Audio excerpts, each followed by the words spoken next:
മലയാളികളുടെ പ്രിയങ്കരനാണ് ധ്യാൻ ശ്രീനിവാസൻ. താരപുത്രനായ ധ്യാന് ഇന്ന് മലയാളികളുടെ മനസ്സിൽ ഒരിടമുണ്ട്. തൻ്റെ സ്വതസിദ്ധമായ സംസാര ശൈലിയാണ് ധ്യാനിനെ ജനപ്രിയനാക്കുന്നത്. മറയില്ലാതെ സംസാരിക്കുന്നതും ഉരുളയ്ക്കുപ്പേരി പോലെ കൗണ്ടർ അടിക്കാനുള്ള കഴിവുമാണ് ധ്യാനിനെ താരമാക്കുന്നത്.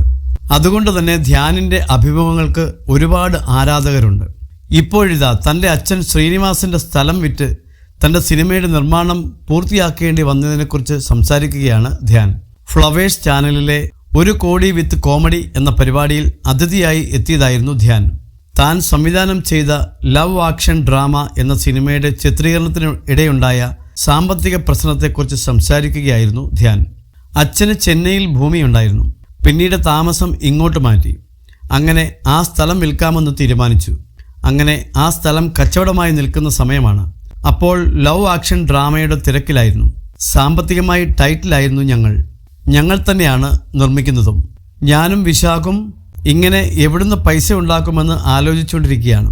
അപ്പോൾ വിശാഖ് പറഞ്ഞു, ഒരു വഴിയുണ്ട്, എന്താണെന്ന് പിന്നെ പറയാം, നീ എവിടെ നിന്നാണെങ്കിലും വാങ്ങിച്ചോ എന്ന് ഞാൻ പറഞ്ഞുവെന്നാണ് ധ്യാൻ പറയുന്നത്. പിറ്റേ ദിവസം തന്നെ അവൻ കാശ് ഒപ്പിച്ചു. ആ ഷെഡ്യൂൾ തീർത്തു. വീട്ടിലെത്തിയ ശേഷമാണ് അവൻ എന്നോട് പറയുന്നത് ആ കാശ് എൻ്റെ അച്ഛൻ്റേതായിരുന്നുവെന്ന്.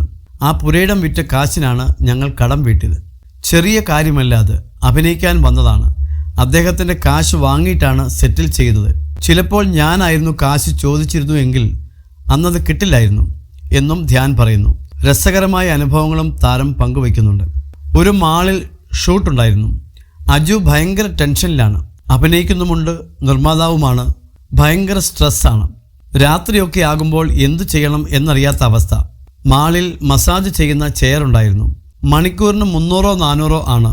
ഒരു ദിവസം വൈകുന്നേരം ബില്ല് വന്നപ്പോൾ ആ ചെയർ കാശ് കൊടുത്ത് വാങ്ങിയാലും ആകുന്നതിലും ബില്ല് അജു അതിലിരുന്ന് മസാജ് ചെയ്തതിന്. അന്നത്തെ ബില്ല് കൊടുക്കാനുള്ള കാശേ അന്ന് കയ്യിലുള്ളൂവെന്നാണ് ധ്യാൻ പറയുന്നത്. സ്ട്രെസ് മാറാൻ മസാജ് ചെയറിൽ മണിക്കൂറോളം ഇരുന്നതിൻ്റെ ബില്ലായിരുന്നു അത്. അനാവശ്യമായ ഇത്തരം ചെലവുകളും ആ പടത്തിന് വന്നു. കാശ് വരുന്നതിനൊപ്പം തന്നെ പാഴ് ചെലവും വരുത്തി വയ്ക്കുന്നൊരു നിർമ്മാതാവും ഞങ്ങൾക്കുണ്ടായിരുന്നു. സ്ട്രെസ് മാറാൻ സ്വാഭാവികമായും രാത്രി ചെറിയ ഉത്സാഹ പരിപാടികൾ വേണം. അടിക്കുന്ന മദ്യത്തിനും അതിൻ്റേതായ വിലയുണ്ട്. കുപ്പിക്കുള്ള പൈസ പോലും ഇല്ലാതായെന്ന് ധ്യാൻ തമാശയായി പറയുന്നുണ്ട്.